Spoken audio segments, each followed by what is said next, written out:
Hey guys, it's Chandler, and welcome to the Healing Heroes. I promise you.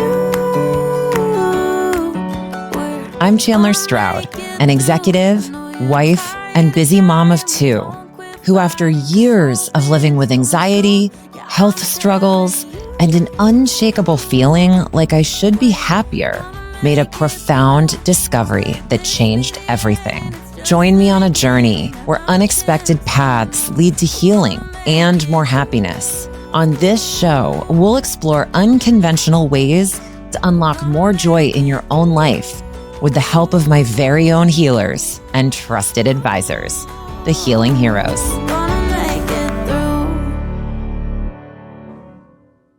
Hey everyone, I am back with Jacques, and today we're going to dive deeper into how acupuncture and East Asian medicine can not only support but heal the vast majority of digestive and gastrointestinal issues that are so prevalent today, especially for women.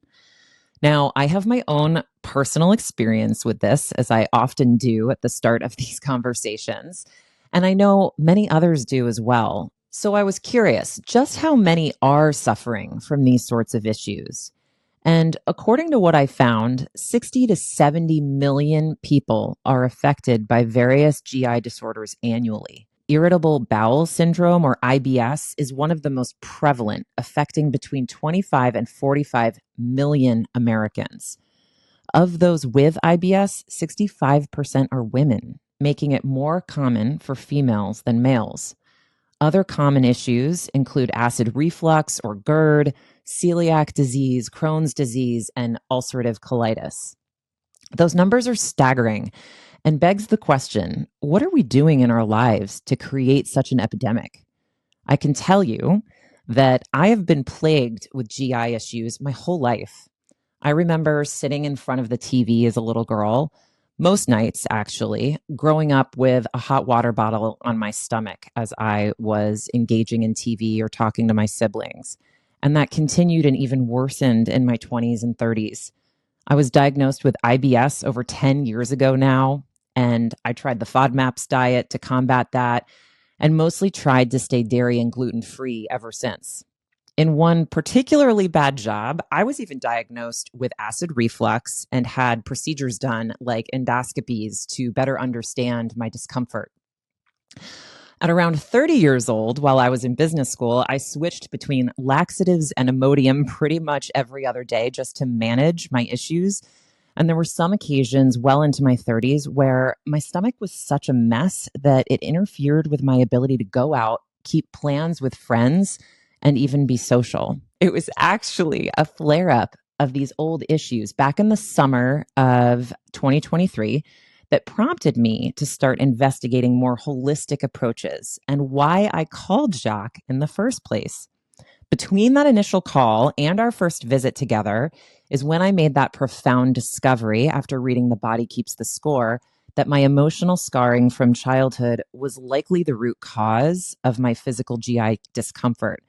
And so our work together to heal my body, mind, and spirit began. Before we jump into our conversation today, let me give you a quick refresher on Jacques' background.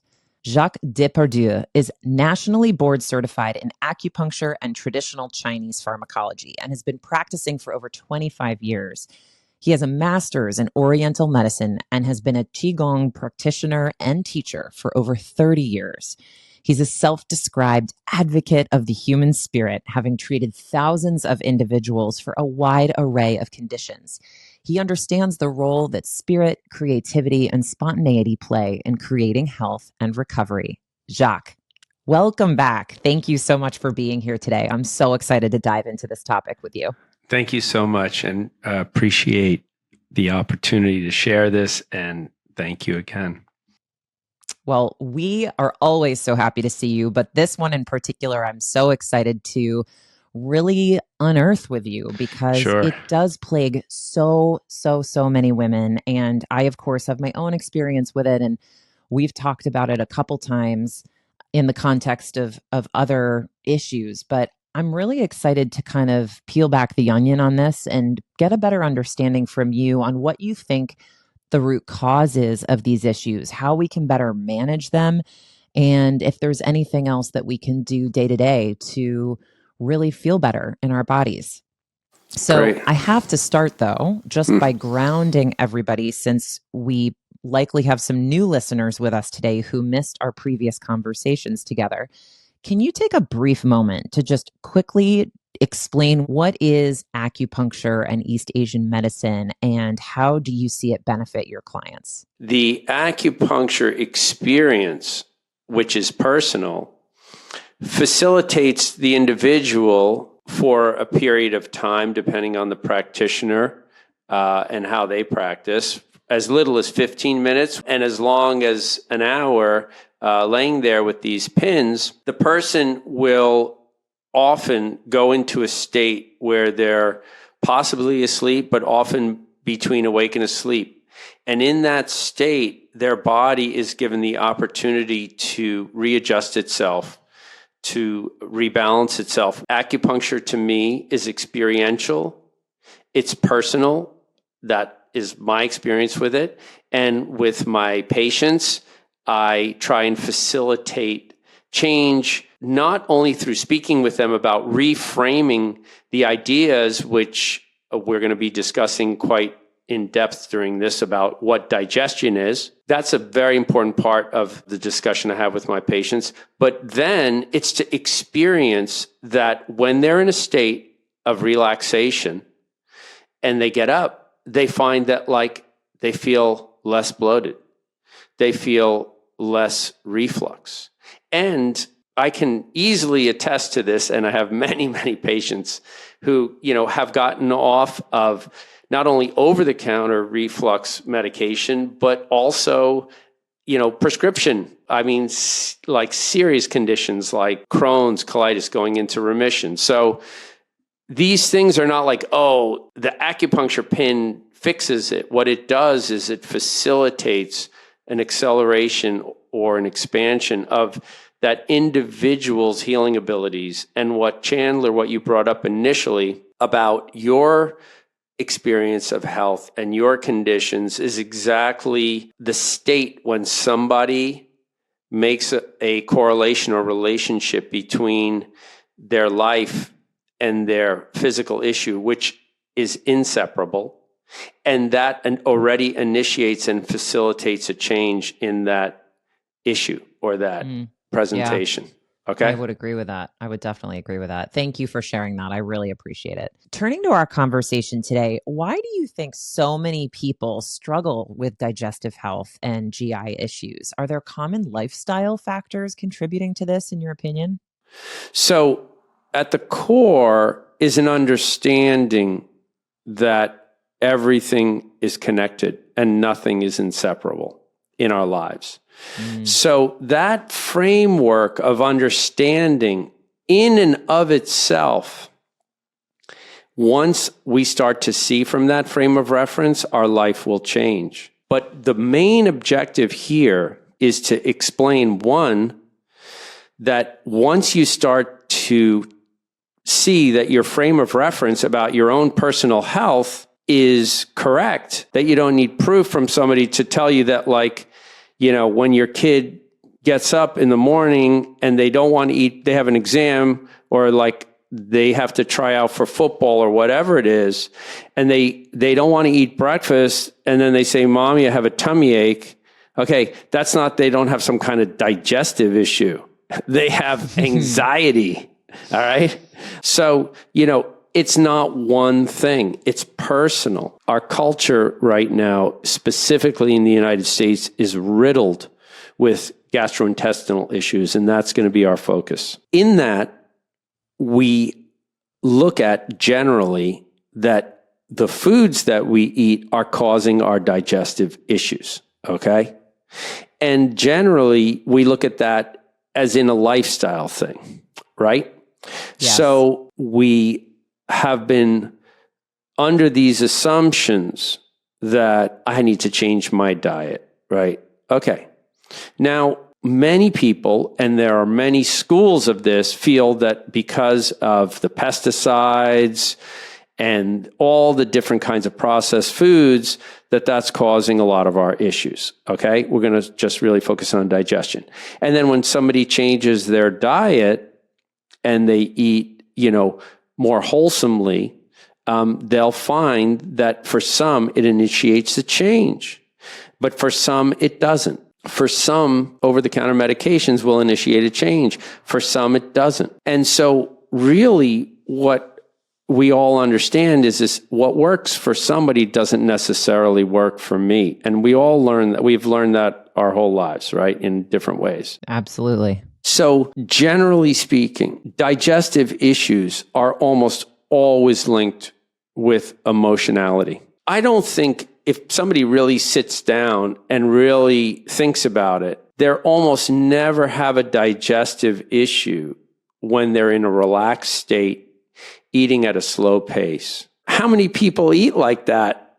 Not many. Generally and rarely are people in a state of enough relaxation so that they can eat without anything on their mind, or for that matter, anything in front of them, right? I don't believe that it is solely predicated upon, processed foods and pesticides, although I am definitely a proponent of eat as clean and as healthy and as locally grown as you possibly can.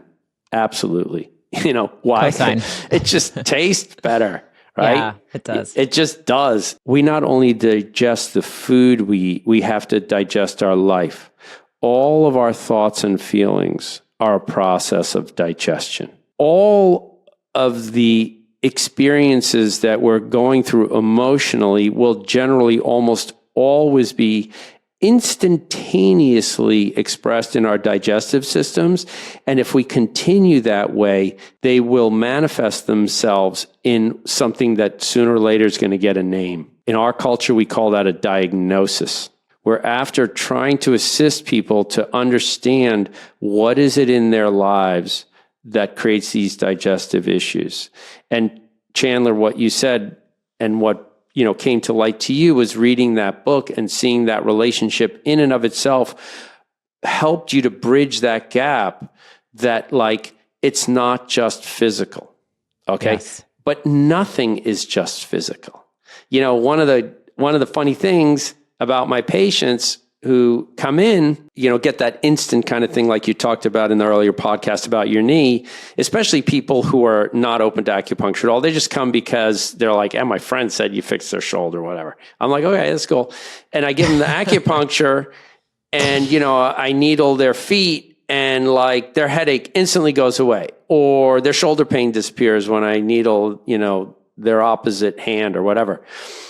And they go, it's psychosomatic, right? And I'm like, okay. What does that mean? And they're like, it's in my mind. My shoulder pain was in my mind. I'm like, okay, so then why'd you come here? Just say, I don't have shoulder pain anymore, right? What's going on here is everything is psychosomatic, because if we didn't have bodies, that would be a different game. But we don't experience reality without the frame of reference of two things: our physical reality, our mental reality, our emotional reality. And if you're in the spirit, that's a whole other topic. I am. Third reality, everyone. Something greater and larger. Yeah. And I think there's a great awakening to these types of obvious relationships that everyone has known about. And I think this conversation here about digestion, to get into it, there are generalizations as far as these types of presentations with Crohn's, colitis, IBS, all these things. But simply put, we somaticize, and that word just basically means we experience physically often our emotional states. Okay. Everybody knows what it's like when they're watching some movie or something happens and they get a lump in their throat. Everybody knows, when something happens that's so traumatic, they literally feel sick to their stomach. People who are generally more anxious and fearful will have more of the either super loose stools, kind of what they call spastic colon, or they don't go at all. All right. It's particular to that individual. Okay. And we could just go into each digestive issue whatsoever. But really, the first thing I really want to assist people to understand is that they can see within themselves better than anyone else that there's a relationship between the food that they're eating, how they're eating it, the choices they're making, and also the mental, emotional states that they're in when they're doing that. Okay. So that's simple, right? That's a very simplified. I have treated, of all the disorders I've treated and addictions, eating disorders are one of the most difficult things to treat. They're actually probably more difficult than drug addictions because we cannot exist without food. Right. You know, I see that. Yeah. I always tell patients, wow, you're gifted, because anyone who generally has a sensitive digestive issues is somebody who's highly aware. And people who are highly aware are naturally more inclined to connect to nature, to connect to other human beings. Okay. And that's normal. But I do believe since COVID, there's been a 4-fold increase in digestive issues in children being diagnosed in their, it used to be teens, but now it's preteen and even younger. And you can look that one up. But I always tell these kids, like, I got great news for you. You're normal and the environment you're functioning in is not. And like, and what I mean by that is, it's not just what's in their lunch pail. You personally experienced in your life something that you could not process and digest. And it made its way into your physical reality. And that there's no one that I've ever treated who's been traumatized that it doesn't show up somewhere. It just, no one. I can say that, whether it's a behavior or a physical experience.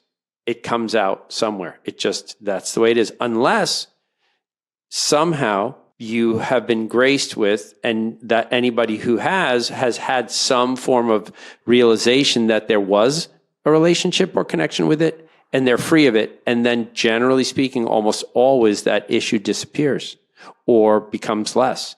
And I'm not saying that that's the only way. I'm not saying that, it shouldn't be combined with whether you use herbal strategies or prescription medications.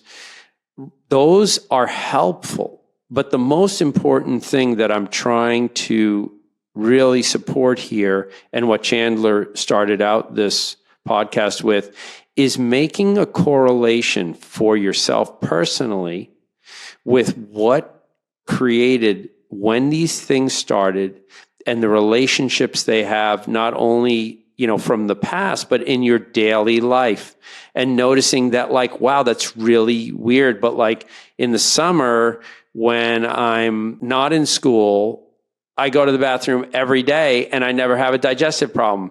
And as soon as the fall starts, like, I'm constipated and my, abdominal pain has come back. Like, and people generally don't make those until I point them out, and they're like, that's really weird. It's really weird. My allergies all go away when I'm on vacation. And when I come back, like, I get my migraines, right?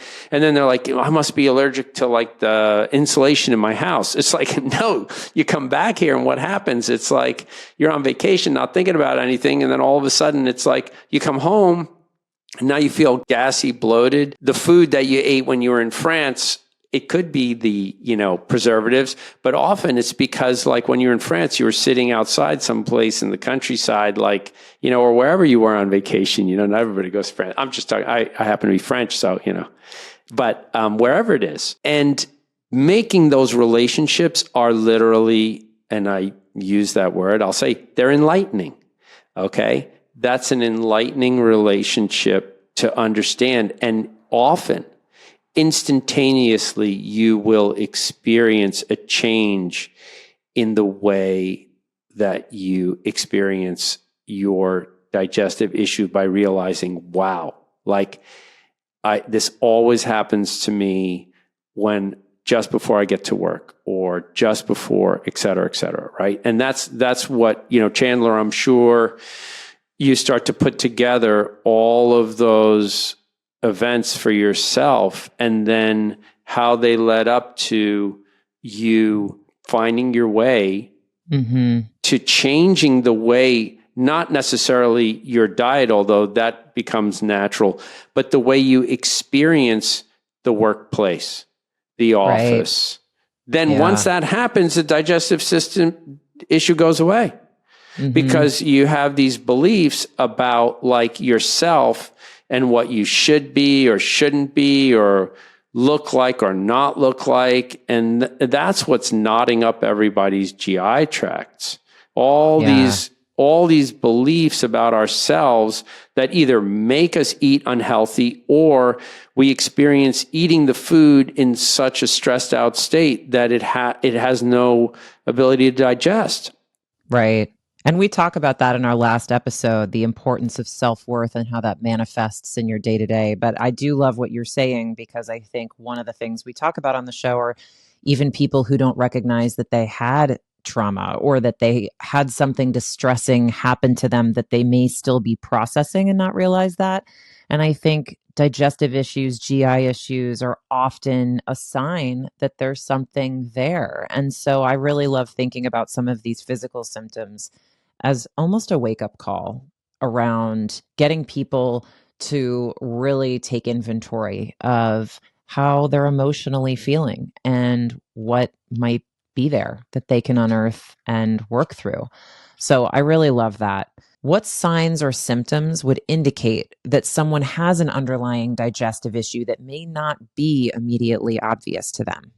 Sure. Let's start out with the kid that basically is really picky about their food and they don't swallow pills. And then when they're in school, often like people think they like have some kind of eating issue because they generally are noticed that they don't eat a lot, right? However, when they get home, they eat a ton of food, okay? And everybody out there who's like this, they know who they are, all right? That's cool. So, but then what happens is they get through their early years, they got their like, whatever it is for them, like they've eaten 1,000 peanut butter jelly sandwiches because that one never bothers them or whatever it is, right? Everybody's got this one thing when they're kids.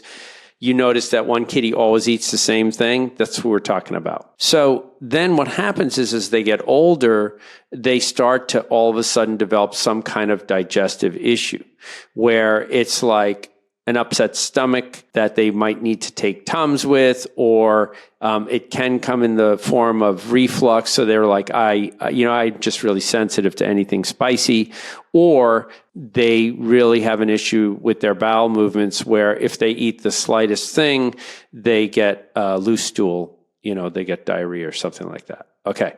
So already that person now doesn't need a diagnosis. They've been medicating themselves with over-the-counter stuff. They basically take Tums, they take Smooth Move tea, and Tums, I'm not whatever TM, right?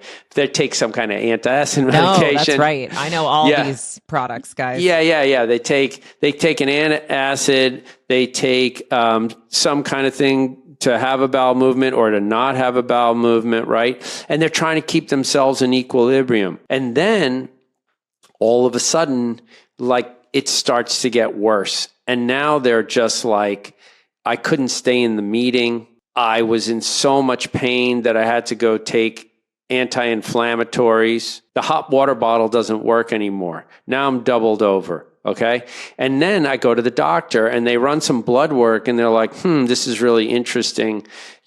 Some of these markers are on the high side. That is the time where the person says, I don't really want to let me go and see somebody else. Okay. So then they go to a dietitian or they go to whatever it is. And they're like, oh, you know what? You're allergic to gluten. You're allergic to this. You're allergic to that. It's like, well, the test really didn't say that. It's like, yeah, but try that. And then they do that. And they're like, for a while, they're like, wow, that's really wild. Like when I eat these certain things, I feel better. However, and unfortunately, often what that does is now the person can only eat 3 things that don't bother them. And then they start doing that. And then a year later, they're only down to 1. So they're like, I can only eat 1 thing that doesn't bother me. Okay. That story, I've treated 150 to 200 of those stories. Wow. Maybe more than that. Probably more than that. And they didn't even come in for that usually because that was their norm.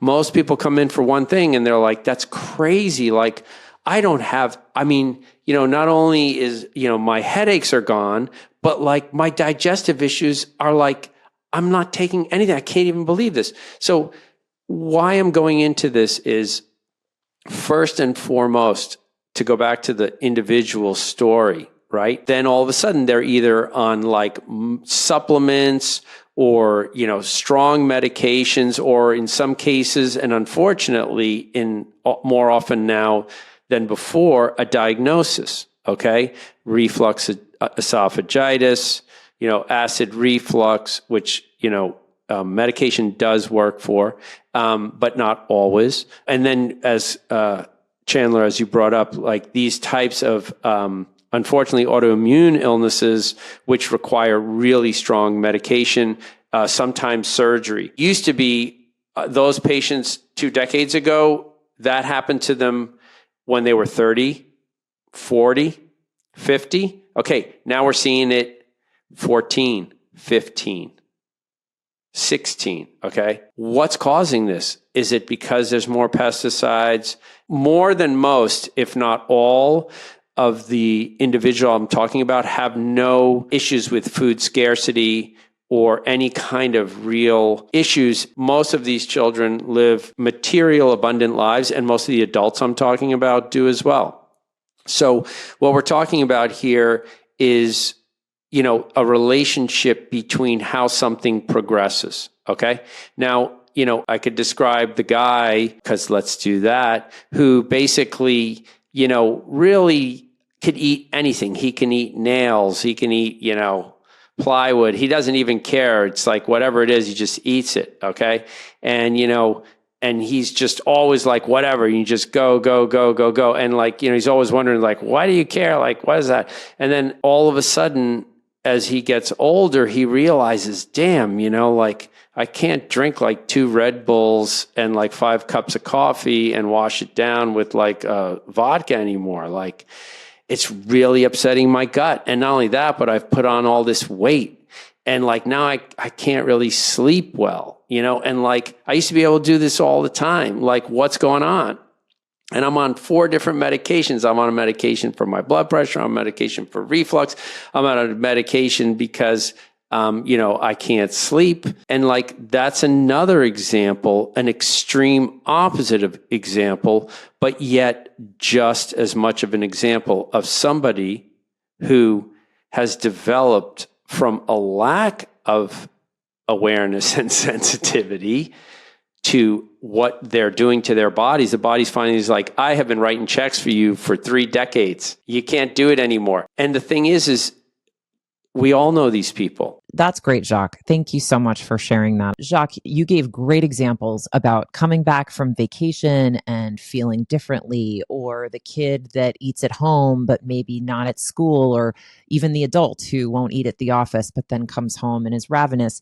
Are there other ways that these GI issues that may be a result of someone's emotional state showing up in their day-to-day? Like, how would someone who's not familiar with this or maybe paying attention to that start to realize and recognize that that might be what's at play? So we all know this to some extent personally, and we all know individuals, whether they're our friends or acquaintances or families. And I'm going to give you some generalizations, which I often try to avoid. But the person, and let's just say the guy, okay, who's like beet red and he's always like whatever, and he's like walking around with a cup of coffee, and it's like stereotype or whatever. And then he's like eating his sandwich while he's on the computer and he's doing work, and the guy like just like the deal went through that he was doing, or they couldn't get like whatever the materials to the job, and he's just like and then he's like I shouldn't, like I said before, I shouldn't have eaten that steak sandwich or whatever, and so basically that person also will often have high blood pressure. They're always often warm or hot. And a lot of times they'll have TMJ, which is like a plague now. We won't get into that, but that's TMJ in this system of medicine is directly related to the stomach. You treat TMJ I would believe that actually. From the stomach. Okay. Why? Because here's the thing. We all know when we're just like, you did what? Right? People are like, okay. And that's the upper part of the body. Now, the next one is the person who's always ruminating. They're always like, I should have done this. I shouldn't have done that. I did this, but I didn't do that. Right.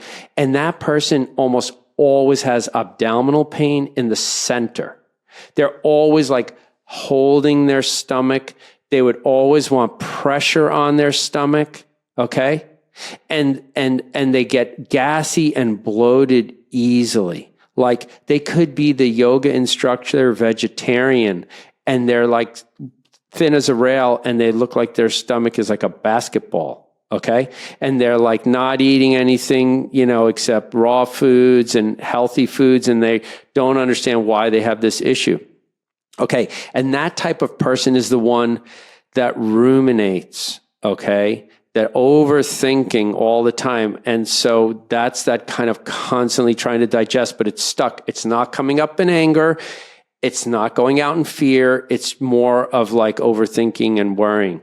And then the next person is the person which we also have met and know, which is the person who's like, oh my God, like they're always worrying about stuff. And they're just like, but they vocalize it. And they're just like, what do you mean? Like they're supposed to be on the bus. They're not on the bus. That person almost often has the spastic colon, loose stool, where they're either have to go to the bathroom 10 times a day, or they don't go to the bathroom for 10 days. I mean, honestly, believe it or not, I've had patients that did not have bowel movements. Like their average was every 5 to 7 days. You can't even believe that actually occurs. And that for them, they said, well, I've just been like that my whole life. And then when I treat them, like their eczema disappeared, like their poop every day, it's like their skin conditions disappear. So why I'm saying that is that's 3 simple, broad descriptions of upper GI, middle GI, and lower GI. Love that. That's so helpful. Thank you for sharing those examples. I think that just makes it a little bit more tangible for listeners who may not have as much experience with this. Unfortunately, they do because it's from fair. The statistics you read. Yeah, no, it's totally fair. I do think the majority of listeners probably can relate to a lot of what we're talking about. Sure. But this is really great just to, again, ground everyone in the same concepts and real life examples. How does acupuncture specifically address digestive issues like bloating, IBS, or acid reflux? Can you share some examples of how it helps? Sure. We've talked about acupuncture, and I say it sounds like kind of esoteric or, kind of acupuncture is experiential and it's personal. It sounds a little evasive, right? But here's the thing. People come in, they lay down, I give them acupuncture, they get up, they're like, that's really weird. It feels better. So when you ask me that question about like, how does acupuncture help?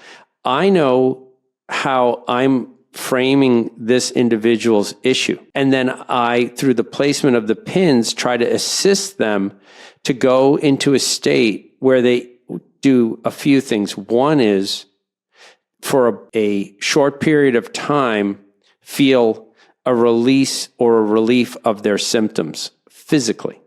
The second thing is, and in the experiential, is for this period of time, they're laying down there until all of a sudden they go, that's really weird. I never fall asleep in the day. Or like, I must have been, I think I was dreaming, or my leg twitched and woke me up. And I didn't know what I was going to be doing for the last 45 minutes.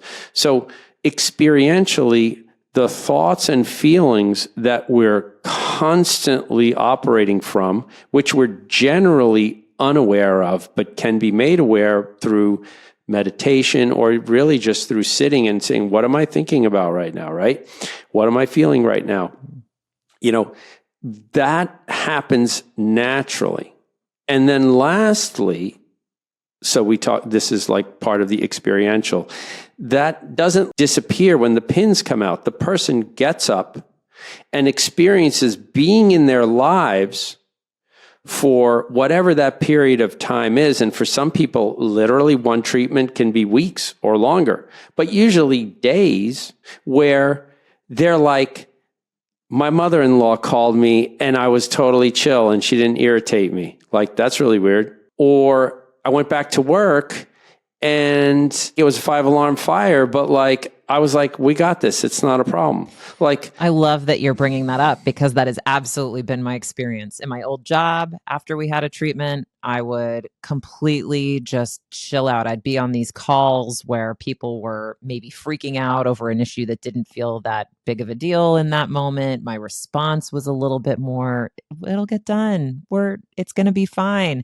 Then I probably would have responded going into that pre-treatment. And then even now, of course, like, my digestive issues completely go away within hours of having treatment with you, which I always appreciate, because I can feel how much more relaxed I am leaving that room. I've really gotten out of my head and into my body. So by physiologically experiencing our lives in a physical, mental, and emotional state that is different than our habitual way that we react to our environment.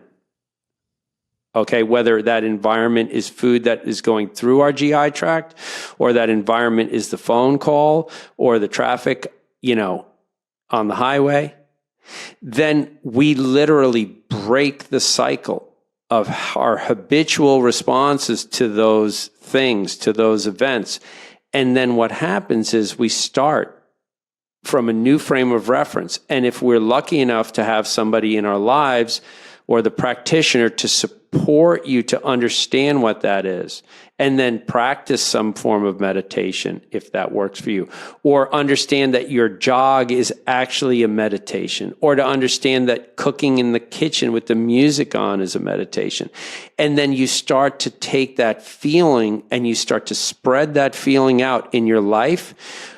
More than most of your digestive issues will disappear, as well as other things that are going to be a surprise, which usually is whenever people's digestive issues settle down, their sleep issues usually are improved as well. That makes sense, Jacques. That makes complete sense. And thank you for sharing that. I think that's a really helpful way of framing and understanding the experience of the shift that happens in a treatment and how you feel on the other side, and really what's at play. So I certainly get that and appreciate that. Jacques, in East Asian medicine, what is the connection between stress, mental health, and digestive health? So the difference is that when in our society, what we do is we examine something, we kind of break it down, and then we focus it, right? So we all know that experience of like, oh, your shoulder hurts and your elbow. Well, I can look at your shoulder, but you got to go look at the other guy for your elbow, right? And just like, wait a minute, So, and amazing results have been achieved through specialization. But in our particular society, when it comes to digestion, it's really focused on solely in a way of like what creates digestive issues, inflammatory responses in the body, imbalances in our digestive enzymes, cellular irritations along our GI tract. Okay. So the difference is this, that when someone in East Asian medicine observes any issue, specifically digestion, they are looking from a framework of all the associations of what inflames or irritates that digestion, not just the specific foods, but, simply put, who, what, when, where, how. Okay. That question is asked by every practitioner of East Asian medicine on any condition. So we can review that, right? Who has the digestive issue? Somebody who's 6, somebody who's 36, somebody who's 76. Okay, what's going on? Where is it in their digestive system? When? When does it happen? Okay. And then how, right? You do all that first. That's the story. Then, based on the information you receive, you assist the person in, let's say, let's just have a particular person. So they only eat one meal a day, okay? And it's at night, and it's half an hour before bed. Okay, so you help them. Hey, you got to try to eat breakfast and try to eat lunch and cut down on your dinner. Okay. 2, right? We find out that like the reason they do that is because they're totally stressed out and they just basically get themselves through the day by taking, caffeinated beverages. And the only way that they relax at night is like a couple glasses of wine with that dinner. So then we help them in the morning to try and take something that's more relaxing. Okay. Reduce the caffeine a little bit. All right. So that's another way. What's that doing? We start to address their emotional response, right? And then we try and assist them with herbs and with acupuncture to experience that day in a different way. And then suddenly, all of a sudden, that individual, all of a sudden is like, you know what? I only took my over-the-counter acid reflux medication once. And now that I'm eating in the daytime, I absolutely don't need to eat so much at night. I've cut my portion to like a quarter, and like, I don't even need the glass of wine. And then all of a sudden they're like, this is crazy, but like my sleep is better. I'm having a bowel movement when I wake up in the morning. And I generally feel like less aches and pains. And like, not 100, hundreds, and I mean, probably over 1,000 patients that I've treated. Let's say not even half of them came for that. Okay. They came for another condition. And by treating them holistically, because you can't fix, so to speak, a problem in somebody's hip or shoulder if they don't have a healthy digestive system, if they're not sleeping, right? If you're not going to the bathroom and you're not digesting well and you're not sleeping, it's very difficult for the body to heal from anything, specifically digestive issues. I love what you're saying right now, and that makes complete sense. And I think that's a really important point for listeners to take away. What are some lifestyle changes that people can make to support their digestive health according to whether it's acupuncture, East Asian medicine, whatever you believe in practice in? Sure. So we give our authority away to the acid reflux medication or the doctor that prescribed it or whatever and go about our lives, or to the holistic healer that, told us to change, whether it's acupuncture or yoga or whatever. And really what we need to understand is that what's happening is our body is doing the healing. And the way that we're experiencing our lives is changing.